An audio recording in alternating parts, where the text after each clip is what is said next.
انہوں نے دانوں پر تسبیح پڑھنے کا حکم یہ پوچھا ہے کہ دانوں پر جو تسبیح پڑھی جاتی ہے کیا یہ جائز ہے یا نہیں؟ ہم نے سنا ہے کہ یہ بدعت ہے. نہیں، بدعت نہیں ہے، دانوں پر تسبیح پڑھنا جائز ہے، کیونکہ تسبیح کاؤنٹ کرنے کا حدیث میں حکم ہے. آپ صلی اللہ علیہ وسلم نے فرمایا جس نے 33 دفعہ سبحان اللہ کا، 33 دفعہ الحمدللہ، 34 دفعہ اللہ اکبر، یہ تسبیحات فاطمہ. اسی طرح آپ صلی اللہ علیہ وسلم نے فرمایا جس نے 100 دفعہ لا الہ الا اللہ وحدہ لا شریک لہ لہ الملک ولہ الحمد وہو علی کل شیء قدیر، یہ کلمہ ہے. آپ نے فرمایا جس نے 100 دفعہ پڑھا، 100 دفعہ رات شام کو پڑھا، تو اس سے زیادہ نیکی کوئی کر نہیں سکتا. تو اس طرح کے جو فضائل ہیں 100 دفعہ، تو ظاہر ہے اس کو تو کاؤنٹ کرنا پڑے گا نا. تو کاؤنٹ کا کوئی بھی طریقہ ہو سکتا ہے، انگلیوں پہ بھی گنا جا سکتا ہے. آج کل ایک چائنا کی ایک بڑی مشہور ایک ڈیجیٹل مشین آ رہی ہے، اس کو آپ دباتے رہیں تو کاؤنٹ جس طرح سے بھی کیا جائے کھجور کی گٹھلیوں پر. تو وہ مقصد وہ تسبیح کے وہ دانے نہیں ہوتے، مقصد گننا ہوتا ہے. تو کسی بھی طریقے سے آپ گن سکتے ہیں. رات کو تسبیح فاطمی کب پڑھیں؟ رات کو تسبیح فاطمہ وتر کے بعد پڑھنی چاہیے یا جب بستر پر بیٹھیں تب پڑھنی چاہیے؟ جاوید احمد کشمیر سے. دیکھیے جب یہ بستر پہ لیٹ جائے نا اس وقت پڑھنے کا حکم ہے. حدیث ہے رسول اللہ صلی اللہ علیہ وسلم کی صحیح حدیث ہے، حضرت فاطمہ رضی اللہ تعالی عنہا نبی صلی اللہ علیہ وسلم کے پاس آئیں، عرض کیا کہ یا رسول اللہ میں گھر میں بہت خدمت کرتی ہوں، ہاتھوں پہ نشان پڑ جاتے ہیں چکی پیسنے سے، کوئی گھر میں خادم کا انتظام کر دیں. آپ صلی اللہ علیہ وسلم نے فرمایا میں تمہیں ایسا عمل نہ بتاؤں جو خادم سے بہتر ہے؟ فرمایا ضرور بتائیے. تو آپ صلی اللہ علیہ وسلم نے فرمایا 33 دفعہ. فرمایا جب تم بستر پہ سونے کے لیے لیٹ جاؤ، حضرت علی سے بھی آپ نے فرمایا، حضرت فاطمہ سے بھی، کہ جب بستر پہ سونے کے لیے لیٹ جاؤ. ایک روایت میں آتا ہے کہ آپ صلی اللہ علیہ وسلم خود حضرت فاطمہ کے گھر گئے اور حضرت علی اور حضرت فاطمہ کے درمیان میں بیٹھ کے آپ نے ان کو نصیحت فرمائی کہ جب تم سونے کے لیے بستر پہ لیٹ جاؤ 33 دفعہ سبحان اللہ، 33 دفعہ الحمدللہ اور 34 دفعہ اللہ اکبر پڑھو. یہی تسبیحات پڑھنے کا حکم ہر نماز کے بعد بھی ہے اور رات جب ہم سونے کے لیے لیٹ جائیں تو اس وقت بھی ہے. تو یہ وتر کے بعد نہیں پڑھے جائیں گے، بلکہ جب آپ بستر پہ سونے کے لیے لیٹ جائیں تو اس وقت پڑھی جائے گی یہ تسبیح. اور اس کی یہ فضیلت ہے کہ آپ صلی اللہ علیہ وسلم نے اپنے داماد اور اپنی بیٹی کو یہ تسبیحات بتائیں، اور فضیلت یہ بتائی کہ یہ گھر میں خادم سے بہتر ہے. یعنی خادم سے تمہیں وہ کچھ حاصل نہیں ہوگا جو تمہیں ان تسبیحات پڑھنے سے قیامت میں جو اجر ملے گا، تو اس اجر کو دیکھ کر تم یہ کہو گے کہ ہم نے دنیا مصیبت میں گزار دی، مصیبت سے مراد یعنی مشقتوں میں گزار دی، تو جو اجر ہمیں مل رہا ہے یہ اس خادم سے کروڑہ گنا زیادہ ہے. اس خادم سے ہمیں جو سہولت ملتی اس سے اتنا مزہ نہیں آئے گا جتنا اس اجر کو دیکھ کے قیامت میں مزہ آئے گا. اللہ ہم سب کو توفیق عطا فرمائے. نماز کے بعد کون سی تسبیح پڑھیں؟ نماز کے بعد میں نے امام صاحب اور بہت سے لوگوں کو کچھ تسبیح پڑھتے ہوئے دیکھا ہے. کیا نماز کے بعد کوئی خاص تسبیح ہوتی ہے پڑھنے کی یا پھر کچھ بھی پڑھ سکتے ہیں؟ عبداللہ کراچی سے. کچھ بھی پڑھ سکتے ہیں لیکن جو سنت تسبیح ہے وہ پڑھنی چاہیے. تو فرض نماز کے بعد تو آپ صرف اللہم انت السلام و منک السلام تبارک یا ذا الجلال والاکرام پڑھیں. اس کے بعد سنت موقدہ پڑھیں. اس کے بعد پھر آپ 33 دفعہ سبحان اللہ، 33 دفعہ الحمدللہ، 34 دفعہ اللہ اکبر یہ بھی پڑھ سکتے ہیں، یا 33 دفعہ سبحان اللہ، 33 دفعہ الحمدللہ، 33 دفعہ اللہ اکبر اور ایک دفعہ پھر لا الہ الا اللہ وحدہ لا شریک لہ لہ الملک ولہ الحمد وہو علی کل شیء قدیر یہ بھی پڑھ سکتے ہیں. اللہم لا مانع لما اعطیت ولا معطی لما منعت ولا ينفع ذا الجد منک الجد یہ بھی، آیت الکرسی بھی. اس کے علاوہ بھی تسبیحات ہیں بہت سی مساجد میں آج کل وہ لٹکی بھی ہوتی ہیں. سعودی عرب میں تو خاص وہاں مسجدوں میں اس کا اہتمام ہے کہ سنت تسبیحات میں نے تو ہر مسجد میں دیکھی ہیں. تو بڑا اچھا عمل ہے یہ. تو مسجد والوں کو چاہیے کہ وہ تسبیحات جو معمولات اور وظائف نبی صلی اللہ علیہ وسلم فرائض کے بعد پڑھا کرتے تھے وہ لکھ کے لگا دینے چاہیے تاکہ لوگ ان سے یاد کر لیں، ورنہ یہ تسبیحات تو نبی کا معمول تھا یہ پڑھا کریں. کئی دفعہ حرکت سے نماز ٹوٹ جائے گی. نماز میں کتنی دفعہ بلا عذر حرکت کرنے سے نماز ٹوٹ جاتی ہے؟ جیسے بالوں کو ہاتھ لگانا، کپڑوں کو سیدھا کرنا یا خارش کرنا وغیرہ وغیرہ. عامر محمد یوسف پنجگور بلوچستان سے.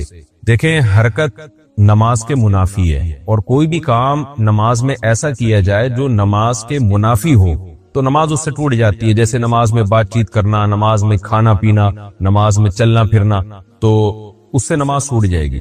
تو اس پر تو پوری امت کا اجماع ہے، لیکن یعنی اس کے لیے تو دلیل کی حاجت نہیں ہے کیونکہ یہ اجماع امت سے ثابت ہے کہ نماز میں نماز کے اگینسٹ کوئی کام کرنے سے، نماز کے منافی کوئی کام کرنے سے نماز ٹوٹ جاتی ہے. لیکن اب کتنی حرکت کرنے سے ٹوٹتی ہے اس کے بارے میں قرآن و سنت خاموش ہے.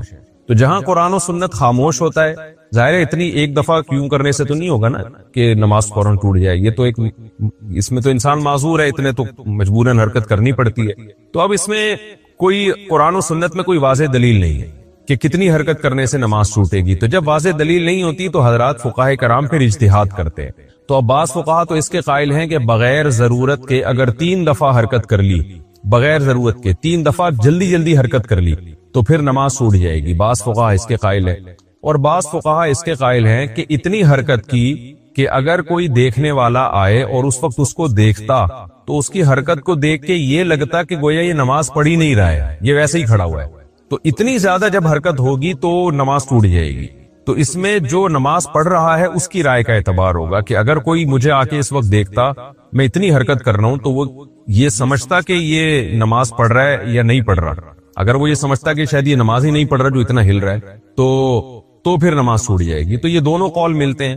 گنجائش اس دوسرے قول میں کہ اتنی حرکت ہو کہ دیکھنے والا سمجھے کہ گویا یہ نماز ہی نہیں پڑھ رہا، تو پھر اس میں کوئی مقدار متعین نہیں، بس بہت زیادہ حرکت ہوگی کہ دیکھنے والا یہ سمجھے تو ہم یہ کہیں گے نماز اس کی ٹوٹ گئی ہے. اور پہلا جو قول ہے جس میں ہے کہ 3 دفعہ جلدی جلدی حرکت کی، وہ قول سخت بہت ہے، اس میں مشکل بہت ہے، لیکن احتیاط اسی میں. تو بہتر یہی ہے کہ حرکت ہی نہ کرے تاکہ اس مسئلے میں پڑھنے کی ضرورت ہی پیش نہ آئے نا. ہمارے حضرت فرمایا کرتے تھے نمازی کو چاہیے پہلے جتنی جہاں کھجانا ہے نا تسلی سے کھجا لے، ہلے اتنا ہل کے تھک جائے پھر کھڑا ہو. بہت سے لوگوں کو دیکھا ہے نماز سے پہلے سکون سے بیٹھے ہوتے ہیں، جیسے ہی نیت باندھیں گے ایک دم ہلنا شروع ہو جاتے ہیں، پتہ نہیں ان کو کیا ہو جاتا ہے، ایک دم حرکت کرنا شروع ہو جائے گی. تو تمیز سے نماز پڑھنی چاہیے انسان کو. تو ایسا کام نہیں کرنا چاہیے جو نماز کے منافی. ہاں کوئی بہت ضرورت ہے تو پھر جلدی سے حرکت کر کے وہ ختم کر دے اس کو جو خارش ہو رہی ہے، تاکہ نماز میں اس کا دھیان نہ بٹے. بعض دفعہ خارش ہو رہی ہوتی ہے سر میں یا کہیں چہرے پہ، اس طرح سے اس کو کوئی الجھن ہو رہی ہوتی ہے، اگر وہ نہیں کھجائے گا تو نماز سے دھیان ہٹتا ہے. تو اس میں تو ٹھیک ہے جلدی سے حرکت کر لی. یا کوئی نمازی کے آگے سے گزرنے کی کوشش کر رہا ہے اس کو ہٹا لینا چاہیے. تو اس طرح کی حرکت جہاں ضروری ہو وہاں تو بالکل جائز ہے، لیکن جہاں ضروری نہیں ہے تو 1 دفعہ بھی حرکت نہ کرے. اور اگر 3 دفعہ حرکت کر لی ہے تو احتیاط اسی میں ہے کہ نماز لوٹا لے، لیکن نہیں لوٹاتا تو بھی امید ہے کہ نماز انشاءاللہ ہو جائے گی، کیونکہ دوسرا قول بھی بہرحال موجود ہے. لیکن گناہ بہرحال ہوگا، یہ خوب ذہن میں رکھیں کہ بار بار بلا وجہ حرکت کرنے سے نماز کا خشوع و خضوع بھی خراب ہوتا ہے اور گناہ بھی ملتا ہے. یہ اللہ کا حلم ہے کہ اللہ سمجھاتا بہت ہے، لیکن سزا کے لیے اس نے ٹائم آخرت ہی کا رکھا ہوا ہے. فرمایا ماذا یاتیہم من ذکر من ربہم، جب بھی ان کے پاس ان کے رب کی طرف سے کوئی نصیحت آتی ہے، استمعوہ، یہ اسے سنتے بھی ہیں، وہم یلعبون، لیکن اس پر دھیان نہیں دیتے. تو آگے اسی کو اللہ نے بیان کیا، پھر انسان کی شکایتیں کی کہ کتنی بستیوں کو ہم نے پہلے تباہ و برباد کیا ہے. فلما احسوا بأسنا اذا هم منها يركضون، جب ان پر عذاب آنے لگا تو پھر چیخ و پکار شروع کی انہوں نے. ابھی کسی نے بتایا کہ یہ جو ترکی میں زلزلہ آیا نا، جس علاقے میں آیا وہاں ملحد بھی بہت رہتے تھے جو خدا کو نہیں مانتے تھے. ترکی میں تو ایک لبرل سیکولر حکومتیں رہی ہیں، وہاں کے بہت سے مسلمان بھی مرتد ہو چکے تھے. تو کہتے ہیں جیسی زمین ہلی ہے نا، ایک ملحد جو اللہ کو نہیں مانتا تھا زور زور سے کلمہ پڑھنے لگا، لا الہ الا اللہ، لا الہ الا اللہ. تو بعض دفعہ انسان پر جب عذاب آتا ہے نا تو اس کو اللہ یاد آ جاتا. لیکن نبی صلی اللہ علیہ وسلم نے فرمایا تم اس حالت میں اللہ کو یاد رکھو جب تم خوشی کی حالت میں ہو، جس میں اللہ انسان کو یاد نہیں آتا. یعرفک فی الشدہ، تو مصیبت میں پھر اللہ تمہیں یاد رکھے گا. جب پیٹ بھرا ہوا ہو، سکون اطمینان کی زندگی ہو، اس وقت عبادت کرنا بڑا مشکل کام ہے. نیند جس کو اچھی آتی ہو اس کے لیے نیند چھوڑ کے تہجد میں اٹھنا مشکل کام ہے.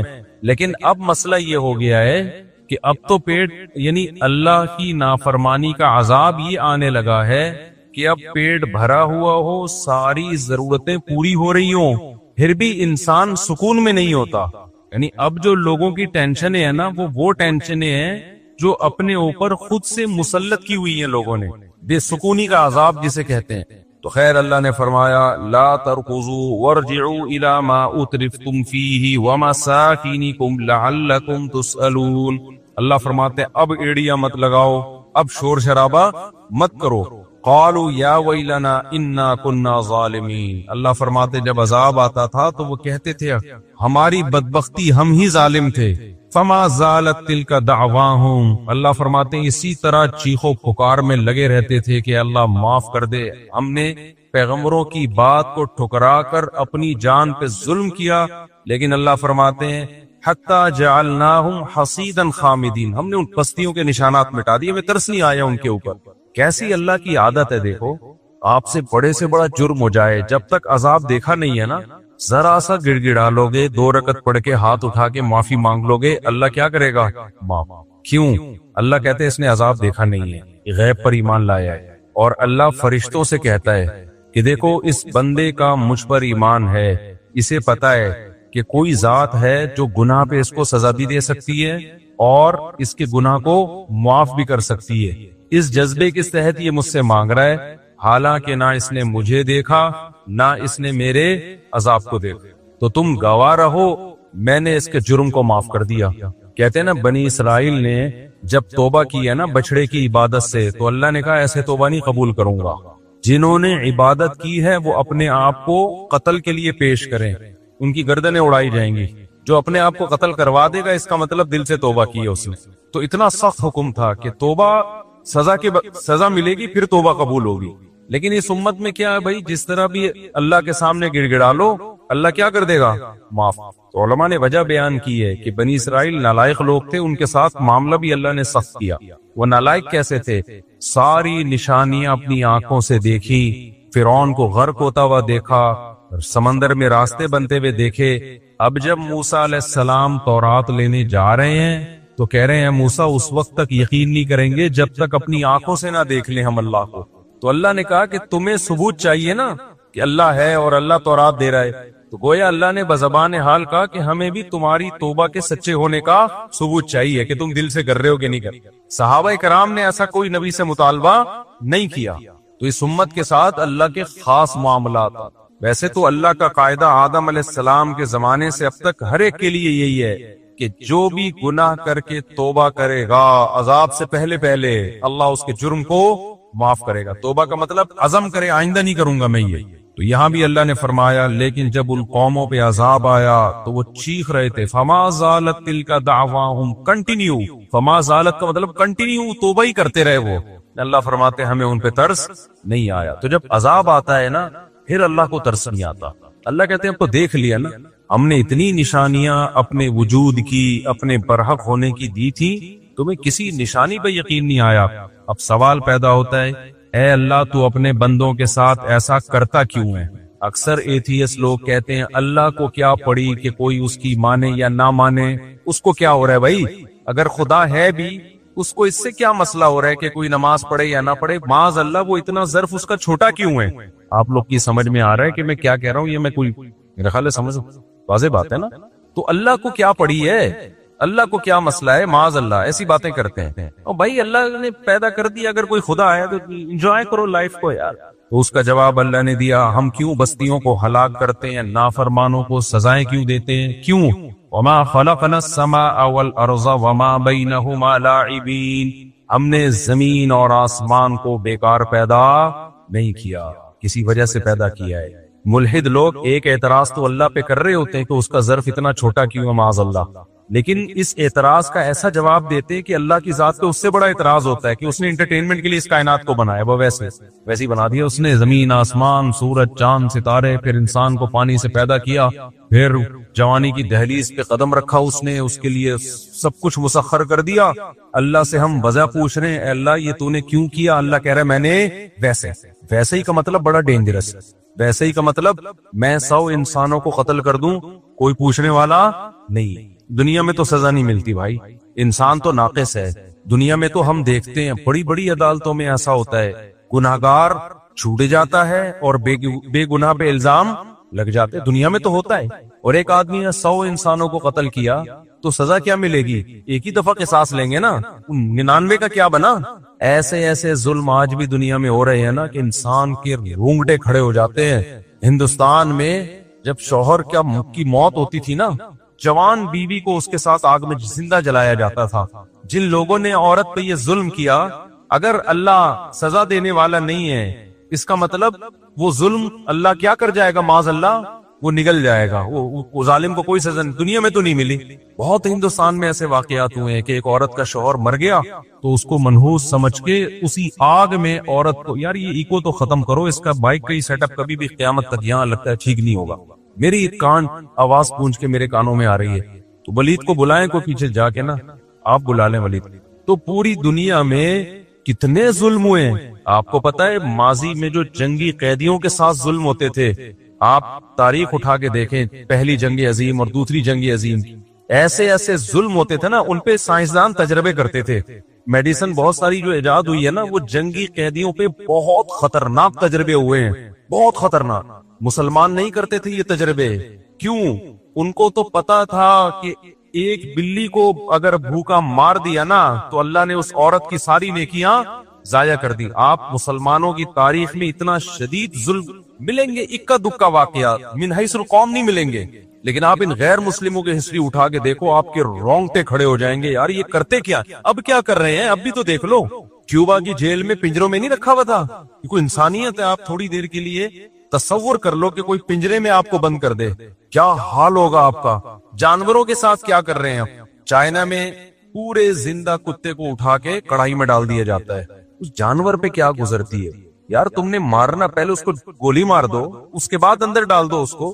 اپنا ٹائم بچانے کے لیے تھوڑا سا خون نکلے گا تو وہ اسے جرمز پھیلیں گے اور وہ تھوڑا سا اس کو صاف کرنا پڑے گا۔ اپنا ٹائم بچانے کے لیے ایک زندہ جانور کو اٹھا کے آپ نے کڑھائی میں ڈال دیا، جلتی بھی، اس کی جان بھی بہت دیر سے نکلتی ہے کتے کی۔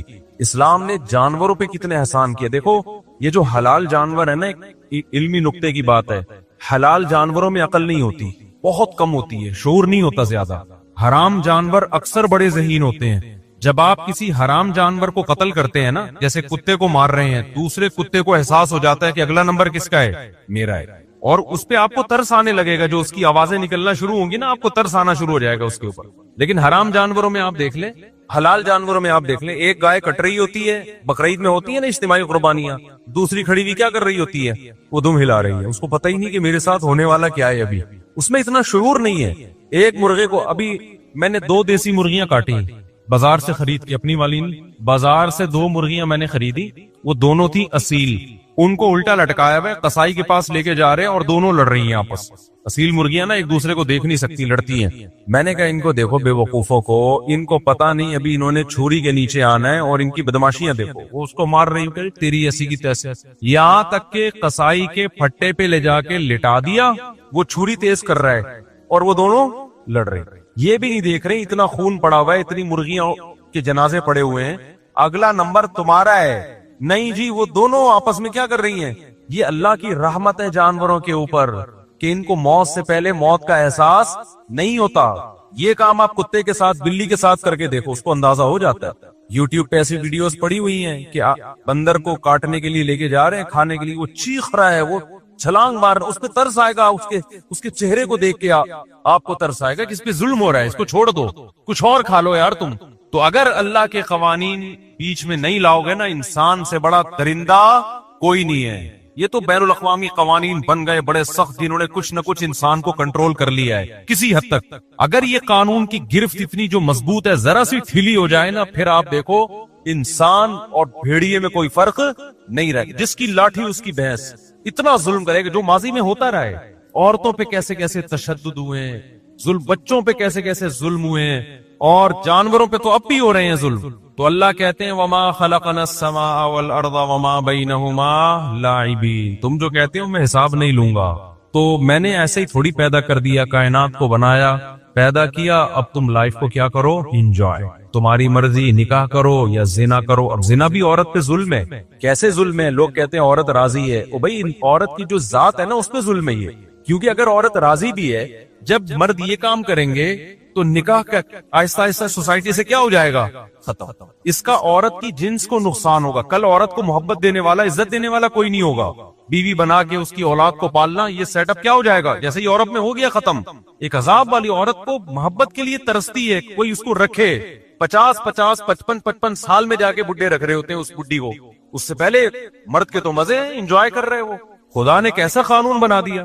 ایک خاتون نے کل مجھے اعتراض کیا کہ یہ کیا بات ہے کہ مرد جب عورت کو چھوڑنا چاہے تو 2 منٹ میں چھوڑ دیتا ہے, عورت نہیں رہنا چاہے تو اس کے پاس آپشن ہی نہیں ہے. میں نے کہا مرد چھوڑنا چاہے 2 منٹ میں چھوڑ سکتا ہے لیکن چھوڑتا نہیں. دیکھ لو مردوں, 99% شادیاں کیا ہوتی ہیں کامیاب. کیوں؟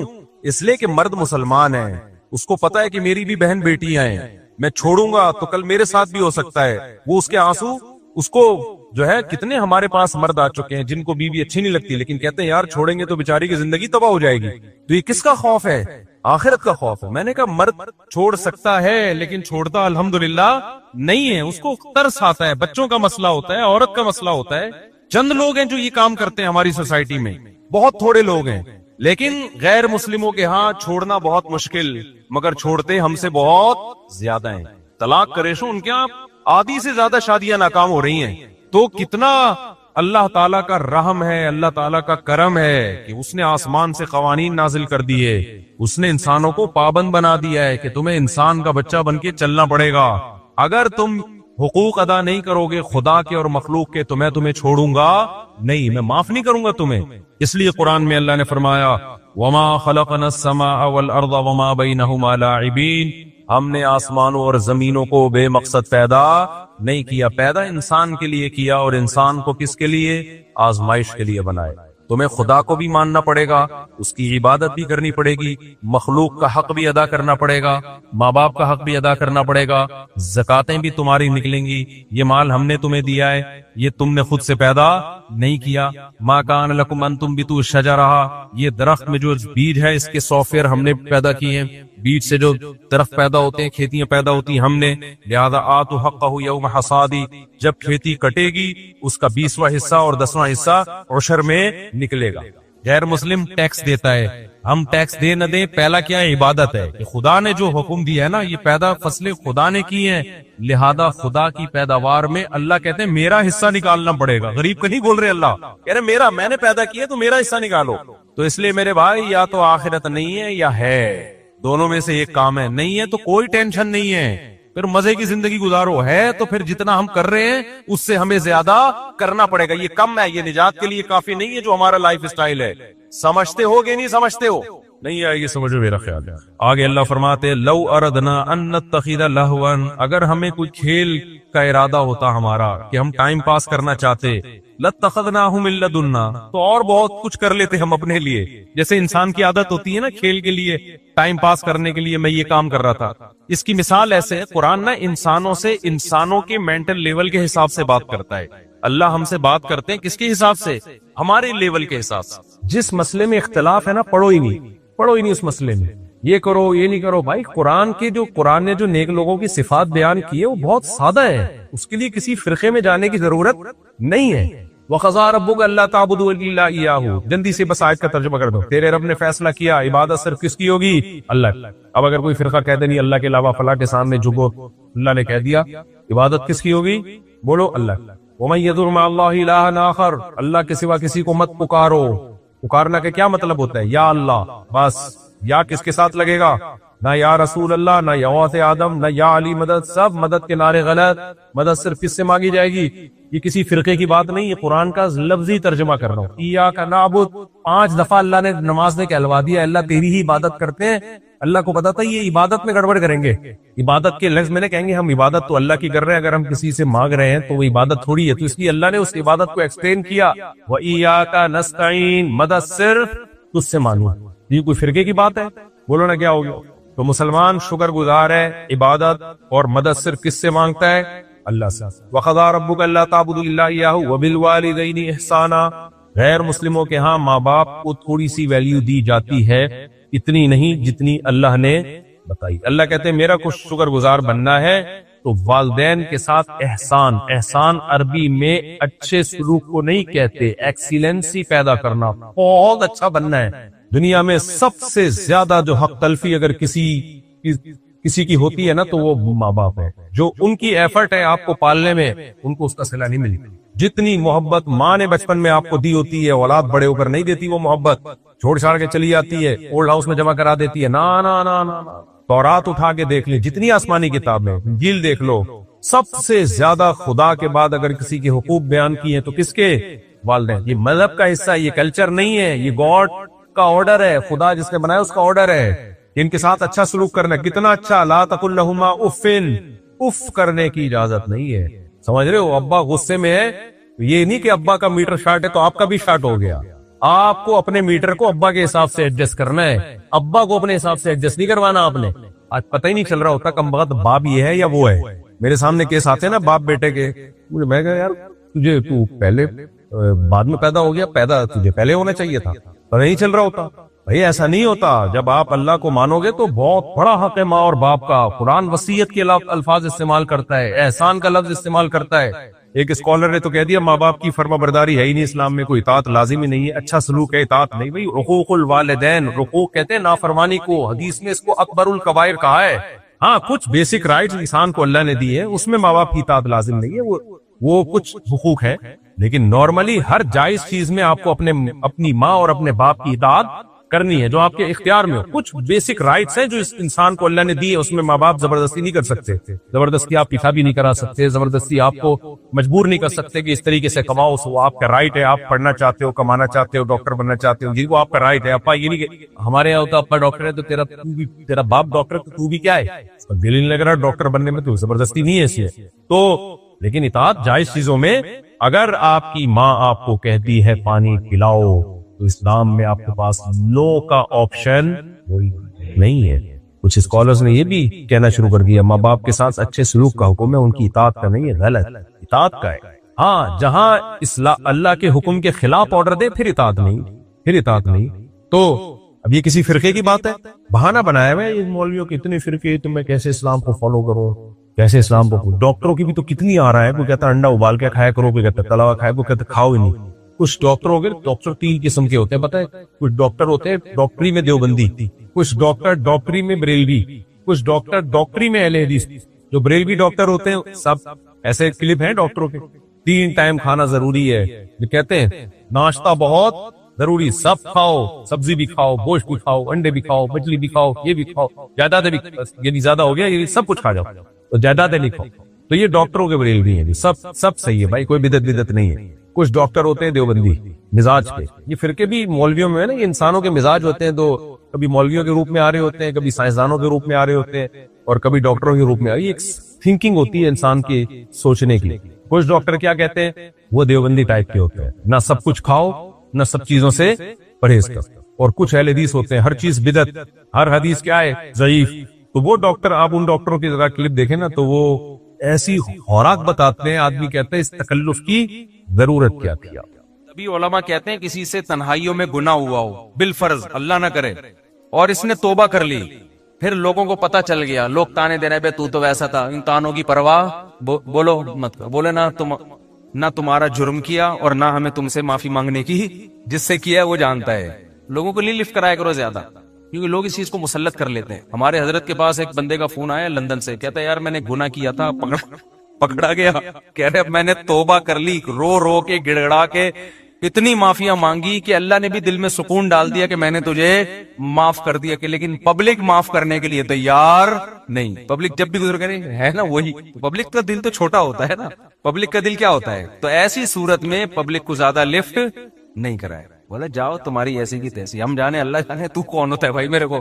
اور قرآن کے الفاظ دیکھو یار, وَمَن يَعْمَلْ سُوءًا أَوْ يَظْلِمْ نَفْسَهُ ثُمَّ يَسْتَغْفِرِ اللَّهَ يَجِدِ اللَّهَ غَفُورًا رَحِيمًا. ایسے وجد والی آیتیں ہیں. فرمایا جو بھی گناہ کرے گا, اپنی جان پہ ظلم کرے گا, ظلم ہو گیا, گناہ ہو گیا, شیطان نے بہکا دیا اس کو, غلط ہو گیا, اس حقوق العباد سے اس کا تعلق نہیں ہے, کیونکہ حقوق العباد میں پھر اس بندے سے بھی معافی مانگنا ضروری. کچھ جرائم ایسے ہیں جو اللہ اور بندے کے آپس کے معاملات. فرمایا پھر اس کو خیال ہوا کہ بھائی خدا تو انتقام لے گا, اور ویسے بھی غیرت کے خلاف ہے, جس نے اتنے احسانات کیے اس کو ناراض کرنا. قرآن کہہ رہا ہے ثم یستغفر اللہ, پھر وہ اللہ سے کیا کرتا ہے. کیا عجیب الفاظ ہیں. اللہ نے یہ نہیں فرمایا غفارہ اللہ, اللہ اسے معاف کر دے گا, نہ نہ نہ, یہ انداز نہیں ہے, یہ اللہ اس سے انتقام نہیں لے گا. فرمایا یجید اللہ غفور الرحیم, وہ اللہ کو پائے گا, وہ دیکھے گا کہ اللہ غفور بھی ہے اور رحیم, وہ دیکھے گا اپنی آنکھوں سے. قرآن کیا کہتا ہے, جو گناہ کرے گا اور توبہ کرے گا, یجید اللہ غفور الرحیم. اللہ یہ نہیں فرما رہے کہ اس کو معاف کروں گا, اللہ فرماتے ہیں جیسے کوئی بندہ دعوت پر آئے تو آپ کہو بھائی تم پاؤ گے کہ میں چھوٹا موٹا سیٹ نہیں ہوں. ہاں میں اس پہ واقعہ سنا رہا تھا کہ حضرت مولانا طارق مل صاحب ایک دفعہ کویت کے شہزادوں نے ان کی دعوت کی, تو اب وہ کیا تصور دماغ میں لے کے گئے ہوں گے. فرماتے ہیں میں حیران ہو گیا, اونٹ کے بچے صحیح پورے روسٹ. آپ کو پتہ ہے اونٹ کا بچہ کسے کہتے ہیں؟ اونٹنی کے جو بچے ہوتے ہیں نا وہ ذبح کر کے کھال اتار کے کنووں میں پورے روسٹ چاول بھر کے دسترخوان پر رکھے. بکرے روسٹ تو سنے ہوں گے, اونٹ روسٹ نہیں سنے ہوں گے. یہ جو شہزادے ہیں ان کے لیے یہ کوئی اتنی بڑی چیز نہیں ہے, ان کی یہ بریانی ہے, ٹھیک ہے نا, ان کی یہ کیا ہے. اب ان سے اگر مولانا طارق جبیل صاحب پوچھیں شہزادوں سے جی آپ کی دعوت ہے کیا کیا ملے گا, تو ان کو غصہ آئے گا نا, نہیں یار سمجھ میں یار. او بھائی ان کو غصہ آئے گا نا کہ یار ہم کویت کے شہزادے ہیں, ہماری کرنسی دیکھو, اور ہم یہاں کا تو غریب آدمی اتنا پرتکلف کھانا کھاتا ہے, اور تم شہزادوں سے پوچھ رہے ہو کھانے میں آپ کو غم ہو رہا ہے کہ پتہ نہیں بریانی ملے گی کہ نہیں ملے گی, پتہ نہیں روٹی ہوگی کہ نہیں ہوگی. تو اگر وہ ان سے پوچھتے تو وہ جواب میں یہ تھوڑی کہتے کہ یہ بھی ہے یہ بھی ہے, وہ کہتے بھائی آ جاؤ پتہ چلے گا شہزادوں نے دعوت کی ہے. آ جاؤ گے تو پتہ کیا چلے گا, پتہ چل جائے گا کہ شہزادہ بھی کوئی نائجیریا کا نہیں, کہاں کا, کویت کا عرب شہزادہ ہے, اس کی دعوت ہے, آپ آئیں. اور ان کو پتہ چل گیا, انہوں نے بیان میں بھی بتا دیا. تو اللہ کا انداز یہی ہے, فرمایا تم سے کتنا بڑا جرم ہو جائے, کتنا بڑا جرم, یہاں تک کہ نبی نے فرمایا کہ اللہ فرماتے ہیں یا عبادی لو بلغت ذنوبک عنان السماء, تم نے گناہ کرتے کرتے کرتے کرتے زمین آسمان کے خلا کو بھر دیا, اتنے گناہ ہو گئے. ثم استغفرونی, پھر ایک دن تمہیں خیال آیا یار یہ غلط ہوا ہے, یہ نہیں ہونا چاہیے, رب کو منانا چاہیے, بالآخر اس کا انجام برا ہے, گناہ کی سزا ملتی ہے. تو آپ نے ہاتھ اٹھا کے اللہ سے معافی, کسی اور کے در پہ نہیں گئے, کسی کی پرواہ بھی نہ کرو کون کیا کہہ رہا ہے, اللہ سے معافی مانگی. تو حدیث کے الفاظ کیا ہیں, قرآن کے الفاظ بھی عجیب ہے جو میں نے بتائے. قرآن کے الفاظ کے اللہ فرماتے ہیں معاف کرنا, تو یہ تو ہلکی بات ہے نا, معاف کروں گا تو مطلب یہ کہ یہ بریانی ملے گی, کوفتے ملیں گے, سالن, یہ تو ہم نے بتا دیا نا. اللہ فرماتے ہیں توبہ کر کے دیکھ تو اللہ کو غفور اور رحیم پائے, غافر نہیں راحم نہیں, غفور مبالغہ ہے. تو اللہ کو محسوس کرے گا کہ تیرا رب چھوٹا موٹا معاف کرنے والا نہیں ہے, رحیم کا مطلب بہت رحم کرنے والا ہے. اور اللہ یہ تجھے دکھائے گا, دکھائے گا کا مطلب کیا ہے, تیرے دل میں سکون پیدا ہو جائے گا کہ میرے رب نے مجھے معاف کر دیا. یہ توبہ کا پہلا انعام ملتا ہے دنیا میں, معاف بھی کرے گا اور اطمینان بھی دلا دے گا, معاف کر دیا. تعلق, وہ اطمینان کی علامت کیا ہے, اللہ سے جو تعلق ٹوٹا ہوا تھا وہ آپ کو جڑا ہوا محسوس ہوگا. گناہ کی وجہ سے جو دل میں کالک آ گئی تھی وہ کالک آپ کو ختم ہوتی ہوئی نظر آئے گی. یہاں تک علماء کہتے ہیں کہ بعض لوگ گناہ کر کے ایسی توبہ کرتے ہیں کہ گناہ سے پہلے جو اللہ کا ان سے تعلق تھا نا, گناہ کے بعد جب توبہ کی تو اس سے زیادہ اچھا تعلق پیدا ہو جاتا ہے ان کا, پہلے سے بھی زیادہ اچھا اللہ کی محبت پیدا ہو جاتی ہے.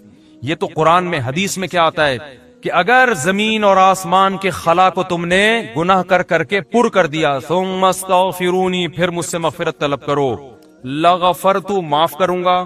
اتنا کافی تھا نا یہ جملہ, یار نہیں آ رہی سمجھ میں. دیکھو اللہ یہ کہہ دیتے کہ زمین اور آسمان کے خلا کو پر کر دیا, مجھے ناراض کیا ہے نا, پبلک کے پاس جانے کی ضرورت, عیسائیوں میں پادریوں کے پاس جا کے معاف کرواتے ہیں, اتنے پیسے لے لو معاف کر دو. اللہ کہتے ہیں پادری کا کیا بگاڑا ہے تم نے, ناراض مجھے کیا ہے, نماز چھوڑی ہے مجھے ناراض کیا, زنا کیا مجھے ناراض کیا, انٹرنیٹ پر فحش فلمیں دیکھی مجھے ناراض کیا, یہ جو ہو رہے ہیں گناہ آج کل, کچھ بھی کیا مجھے ناراض کیا نا, تو آؤ میرے سامنے گڑ گڑاؤ. تو اللہ کیا کہتے ہیں, زمین اور آسمان کے خلا کو پر کر دیا, پھر مجھ سے معافی مانگو گے معاف کروں گا. کافی ہے نا, بس کر دیا معاف. آگے اللہ ایک اور جملہ بناتے ہیں, لا ابالی, کسی کی پرواہ. بولو اردو میں لفظ سماتے ہیں, بڑا لاؤبالی قسم کا آدمی ہے, سنا یہ لفظ, ہاں بولنے میں کچھ ٹیکس لگتا ہے. لاؤبالی کہتے ہیں نا, یہ عربی کے لفظ سے آیا لاؤبالی. لا کا مطلب نہیں, ابالی کا مطلب پرواہ نہیں کرتا میں کسی, جیسے جو آدمی کسی کی پرواہ نہیں کرے بڑا لاؤبالی سا آدمی ہے. تو اللہ کیا کہتے ہیں, لا ابالی, معاف کروں گا کسی کی پرواہ نہیں. کیا مطلب, یہ جملہ لگانے کی کیا ضرورت تھی؟ جملہ اس لیے لگایا جا رہا ہے کہ بہت سے نیک لوگوں کو اعتراض ہو سکتا ہے, اے اللہ اتنے سارے گناہ سیکنڈوں میں معاف, یہ بات ہماری کھوپڑی میں بولو نہیں, کچھ تو تھوڑی سی. جیسے ایک بیٹا نافرمان ہو, 20 سال باپ کو ستاتا رہے, اب باپ کو زندگی بھر ستایا, اس باپ نے کہا ایسی کی تیسی, ابھی دیکھتا ہوں میں جائیداد سے آگ کر دوں گا, میں یہ کر دوں گا. باپ بوڑھا ہو گیا, مرنے لگا ہے بھائی, اب جائیداد کی تقسیم کا وقت آ رہا ہے اور اب یہ گیا، اس کو پتا ہے کہ اب تو سارا معاملہ خراب، زندگی بھر ستاتا رہا. آخر میں آ کے ابا سے کہتے ہیں ابا I am very very sorry. ابا کہتے ہیں چل جا معاف کیا. دوسرے بیٹوں کو آئے گا نا غصہ، ہے بھائی ابا یہ کیا، یہ تو آپ کے رحم دل ہونے سے ناجائز فائدہ اٹھا رہا ہے بھائی، ابھی آپ کے جانے کا وقت ہے اور یہ آگے سوری کر کے چلا گیا. تو ابا اگر ابا ہوں گے تو آپ دوسرے بچوں کو کیا بولیں گے، باپ تم ہو یا میں ہوں؟ کیا خیال ہے، باپ تم ہو یا؟ ٹھیک ہے، اپنے لیے سخاوت ہونی چاہیے، دوسرے کے لیے قناعت ہونی چاہیے. ہمارے ہاں معاملہ کیا چل رہا ہے، الٹا. تو قرآن کہتا ہے کہ ہمارے نیک بندے اللہ کی راہ میں مال خرچ کرتے رہتے ہیں تثبیتا من انفسہم، اپنے نفس کی اصلاح کے لیے، اپنے دل سے دولت کی محبت نکالنے کے لیے. اپنے اوپر بھی خرچ کریں، اپنے رشتہ داروں پہ بھی. سب سے پہلا حق کس کا ہے؟ رشتہ داروں کا. آج اپنے اوپر خرچ کرنے کے لیے تیار نہیں ہے، حیرت اس پر ہوتی ہے. کنجوسی کی انتہا ہے یا نہیں ہے؟ پھر جو اپنے اوپر خرچ کرتے ہیں لوگ ان پہ انگلیاں اٹھا رہے ہوتے ہیں. اس کے پاس گاڑی کہاں سے آئی، اس کے پاس یہ کپڑے کہاں سے آئے، یہ کہاں سے آیا، وہ کہاں سے آیا. بھائی ہر آدمی تو ضروری نہیں کہ کنجوس ہونا، بعض لوگوں کو اللہ دیتا ہے تو وہ خرچ کرتے ہیں. آج اپنے اوپر خرچ کرنا بھی ایک مصیبت بن گیا ہے. عربی میں دو لفظ استعمال ہوتے ہیں، ایک ہوتا ہے شحیح اور ایک ہوتا ہے بخیل. بخیل کہتے ہیں جس کی جیب سے دوسرے کے لیے روکڑا نہ نکلے، اور شحیح کہتے ہیں اپنے لیے بھی نہیں پیسے نکلتے، وہ چائنا والوں کی طرح قبر میں لے کے جاتا ہے.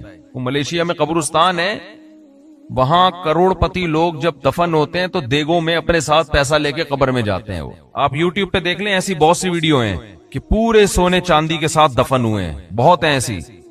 ہمیں ہمارے نبی نے فرمایا صلی اللہ علیہ وسلم، دنیا مسافر خانہ ہے، میری مثال اس سوار کی طرح ہے کراکب استظل تحت شجرہ. ایک مسافر سفر کرتے کرتے درخت کے نیچے لیٹ گیا ہو تھوڑی دیر سستانے کے لیے، آرام کے لیے، اس کے بعد اس نے موو کرنا ہے یہاں سے. بھائی ہم کروڑوں سال سے نہیں تھے، لاکھوں کروڑ، یہ دنیا بنے ہوئے تو پتہ نہیں کروڑوں سال ہو گئے. آدم علیہ السلام کو آئے ہوئے ہزاروں سال، نوح علیہ السلام 950 سال تو خالی تبلیغ کی ہے انہوں نے. ہماری اوقات کیا ہے، جمعہ 8 دن ہوئے ہم لوگ کو دنیا میں آئے ہوئے، اور جانے میں بھی تھوڑے دن رہ گئے ہیں. بس گھبرائے نہیں، آپ نے گھبرانا نہیں ہے. تو یہ میں آپ کو ڈرانے کے لیے یہ باتیں نہیں کر رہا کہ آپ کہیں یار جمعہ 8 دن نہیں اور 4 دن رہ گئے جانے میں. یہ حقیقت ہے. موت سے ڈرنے کا فائدہ نہیں ہے، موت سے دوستی لگانے کا فائدہ ہے. دیکھو جس ڈاکو نے پیچھا کرنا ہی ہو، آپ کسی محلے میں رہتے ہیں، آپ کو پتا چل گیا یہاں ایک بندہ میرے پیچھے پڑا ہوا ہے، میری ہاتھ دھو کے مارے گا وہ مجھے یا مجھے پکڑے گا، تو آپ محلہ تبدیل کر لو گے. کیا خیال ہے کہ بھائی اس دہشت گرد کو تو محلے سے نکالا نہیں جا سکتا، خود ہی محلہ تبدیل کر لو. جیسے ہی آپ نے محلہ تبدیل کیا وہ دوسرے محلے میں پہنچ گیا، پھر وہ آپ تیسرے محلے میں گئے، وہ وہاں پہنچ گیا. اب آپ بھاگ بھاگ کے تھک گئے مگر وہ آپ کا پیچھا نہیں چھوڑ رہا. تو پھر آپ کیا کرو گے؟ وہی کرو گے جو امریکہ افغانستان میں کر رہا ہے، مذاکرات کی دعوت دو گے. آپ کیا کرو گے؟ بولو بھائی. قطر مذاکرات ہوں گے. یار بیٹھو آؤ، وہ تو کہہ رہے تھے 20 سال پہلے یہ کر لیتے مذاکرات، لیکن چلو دیر آئے درست ہے. وہ کہے گا آؤ بیٹھو مذاکرات کرتے ہیں. تو آپ بھی یہی کرو گے نا اس ڈاکو کے ساتھ کہ بھائی تمہیں کیا مسئلہ ہے، میری جان کے پیچھے ہاتھ دھو کے کیوں پڑ گیا ہے؟ آؤ بیٹھو، پیسے چاہیے، کیا چاہیے تمہیں؟ تو آپ مذاکرات کے ذریعے کمپرومائز کی بولو کوشش کرو گے کہ یار اس سے جان چھڑانا مشکل نہیں ہے، فل ٹینشن ہے یہ آدمی، بیٹھ کے کچھ ٹاک شاک کر کے کچھ باتیں کر کے کچھ دوستی لگاتے ہیں، دشمنی ختم کرتے ہیں. آخری نتیجہ یہ نکلے گا کہ نہیں نکلے گا؟ تو قرآن کہہ رہے کوئی عام ڈاکو تمہارے پیچھے کیا لگے گا، انما تکونوا یدرککم الموت، موت جیسے تمہارا پیچھا کر رہی ہے نا، پیسے دنیا میں پولیس کسی کا پیچھا نہیں کرتی، سمجھ رہے ہیں؟ وہ بھی ایک وقت کے بعد آ کے چھوڑ دیتی ہے.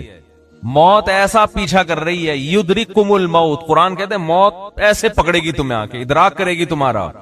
وہ جس دن سے پیدا ہوئے ہیں اسی دن سے پیچھے پڑی ہوئی ہے، اور اس نے بہت کوشش کی ہم کو قبر میں اتارنے کی. بچہ جب پیدا ہوتا ہے کئی حادثات اس کی زندگی میں آتے ہیں، بچ جاتا ہے. کئی بیماریاں حملہ کرتی ہیں، بچ جاتا ہے. جوانی میں آتا ہے، کئی دفعہ حادثے ہوتے ہیں، بائک سے گرا، ایکسیڈنٹ ہوا، یہ ہوا وہ ہوا، بچ گیا.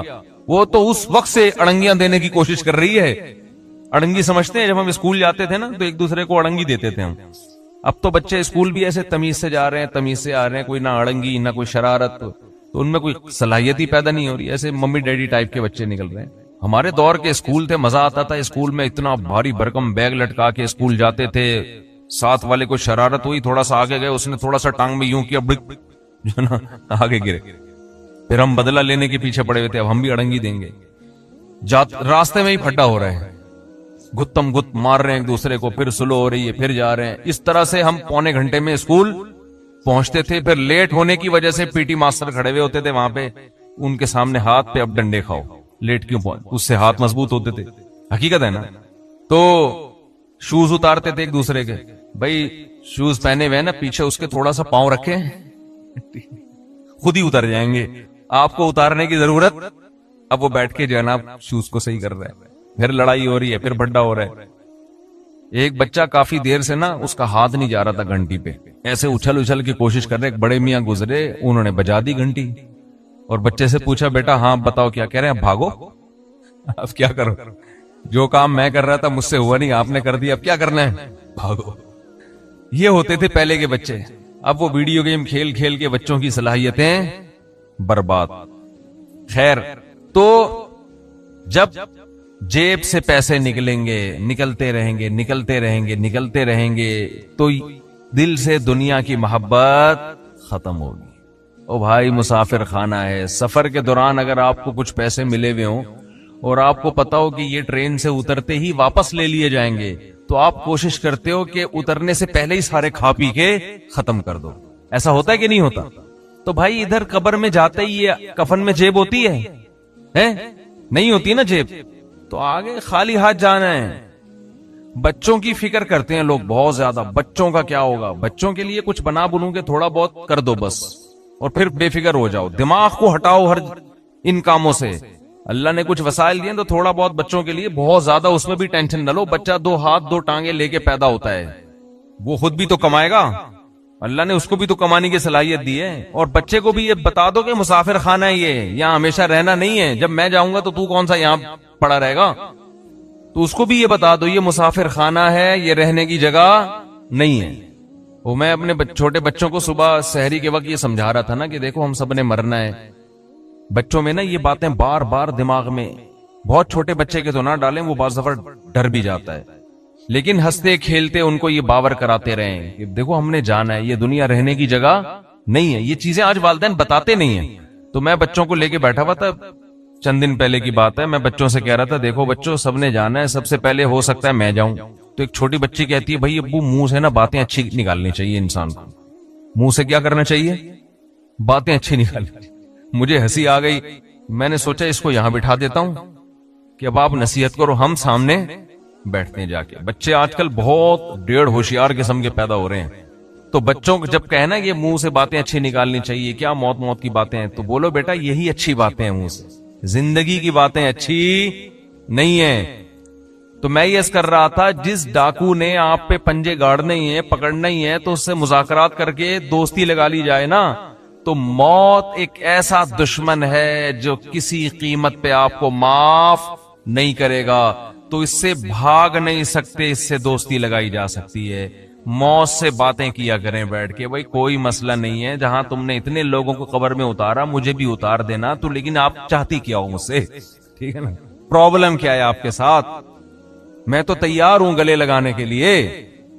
تو موت کہے گی کہ دیکھ میں جب کسی کو پکڑتی ہوں نا تو کسی سے کو دوست بن کے پکڑتی ہوں اور کسی کو دشمن بن کے، جس کا عمل اچھا ہو موت اس کے لیے ایک محبوب کو محبوب سے ملانے کا۔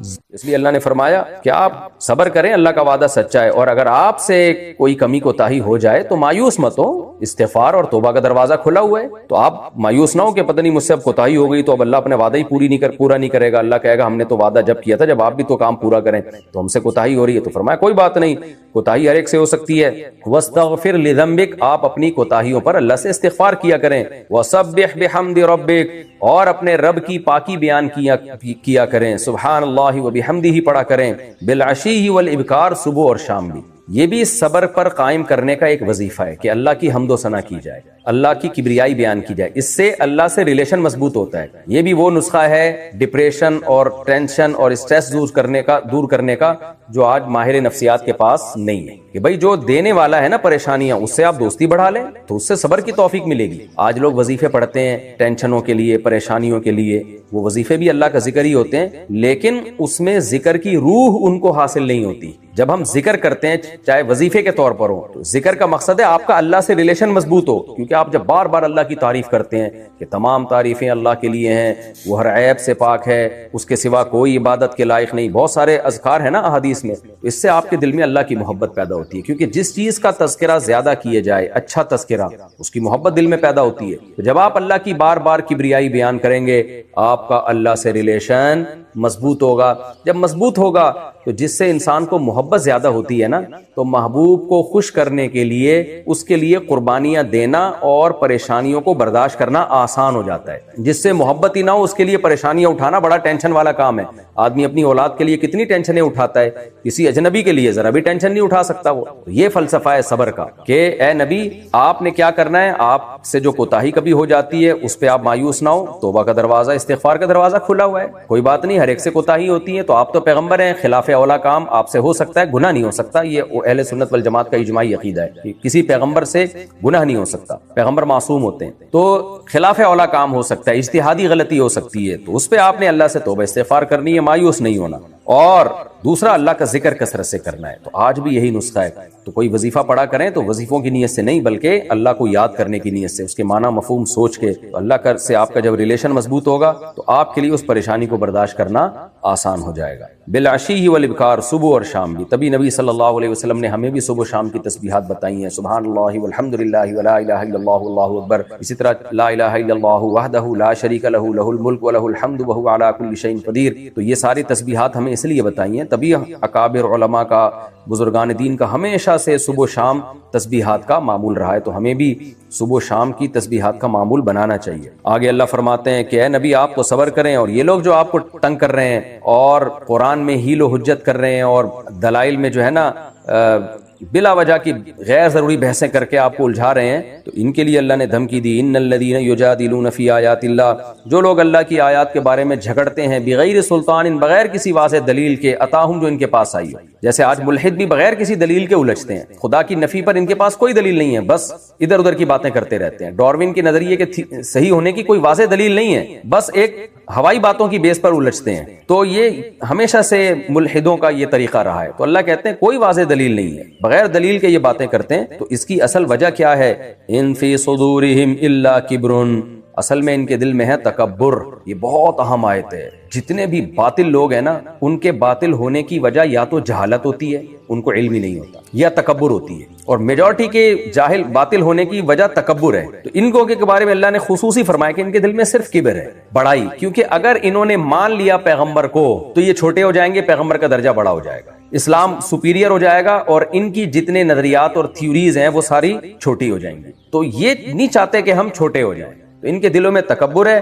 لیکن اللہ نے فرمایا ما ہم ببالغیہ، یہ اس تکبر کے تقاضے تک نہیں پہنچ سکتے، تکبر تک نہیں پہنچ سکتے۔ تکبر کا مطلب کیا ہے کہ تکبر سے جو ان کا مقصد ہے نا کہ ہم حقیقت میں بھی بڑے بن جائیں، یہ وہاں تک پہنچ نہیں سکتے۔ اللہ ان کو شکست سے، چاہے وہ دلائل کی دنیا میں ہو چاہے وہ میدان جنگ کی دنیا میں ہو، اللہ تعالیٰ ان کو مغلوب کر کے چھوڑے گا۔ اور ہوا ایسا پھر بدر میں، احد میں وقتی شکست ہوئی، لیکن بالآخر غلبہ پھر مسلمانوں کا ہوا۔ اسی طرح آگے بھی غزوہ خندق میں اور اس کے بعد جو کچھ ہوتا رہا۔ فاستعذ باللہ، فرمایا چونکہ ان کے دل میں کبر ہے، پس آپ اللہ کی پناہ مانگیے، کیونکہ جس کے دل میں تکبر ہوتا ہے یا حسد، وہ دیکھیں پہلے تکبر ہوتا ہے، اس تکبر کی بنا پر پھر حسد پیدا ہو جاتا ہے، تو پھر حاسد جو ہے وہ تو بہت سخت نقصان پہنچانے کی کوششوں میں لگا رہتا ہے۔ تو یہ بھی کبر ہے ان کے دلوں میں، اور اس کی وجہ سے ان کو جیلیسی بھی ہے، تو یہ آپ کو نقصان پہنچانے کی کوشش میں لگے رہیں گے۔ لیکن آپ نے کیا کرنا ہے؟ فاستعذ باللہ، اللہ کی پناہ مانگنی ہے ان کے شر سے۔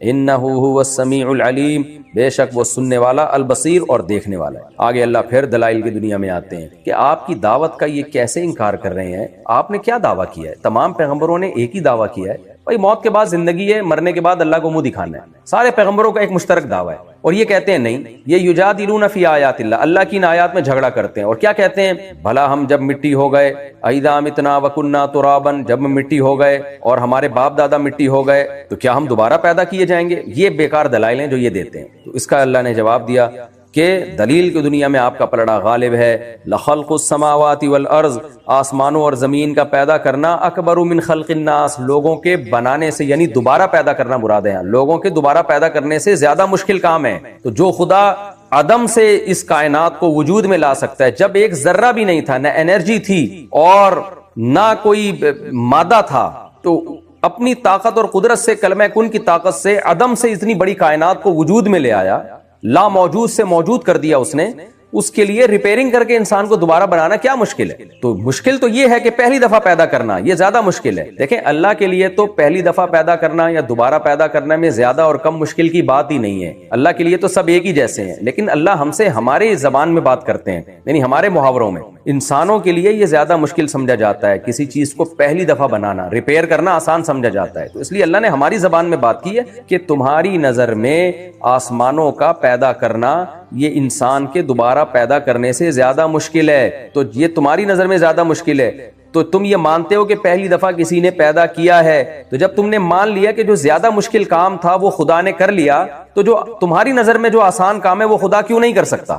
تو کس بیس پہ تم انکار کرتے ہو؟ ورنہ حقیقت میں یہ ہے کہ اللہ کی نظر میں تو بھائی پہلی دفعہ پیدا کرنا بھی آسان اور دوبارہ پیدا کرنا بھی آسان، تو اللہ نے ہم سے ہمارے جو ہے نا حساب سے بات کی ہے کہ تمہاری نظر میں یہ زیادہ مشکل ہے، تو تمہارے لیے تو انکار بنتا ہی نہیں ہے۔ وَلَٰكِنَّ أَكْثَرَ النَّاسِ لَا يَعْلَمُونَ، اللہ فرماتے ہیں لیکن اکثر لوگ جانتے نہیں ہیں، یعنی یہ تو مان لیتے ہیں کہ پہلی دفعہ پیدا کرنا مشکل کام ہے، دوبارہ ریپیئرنگ آسان ہوتی ہے، لیکن اس سے جو ثابت ہوتی ہے نا جو چیزیں، اکثر لوگ وہ نہیں جانتے۔ اس سے یہ ثابت ہوتا ہے کہ جو خدا پہلی دفعہ بنا سکتا ہے وہ انسان کو دوبارہ بنائے گا، یعنی بنا سکتا ہے، تو اس میں یہ کہنا کہ یہ کیسے پاسبل ہے، یہ بیکار بات ہے۔ تو جو کر سکتا ہے وہ بنا سکتا ہے دوبارہ، تو جب وہ کہہ رہا ہے کہ میں بناؤں گا تو مان لو۔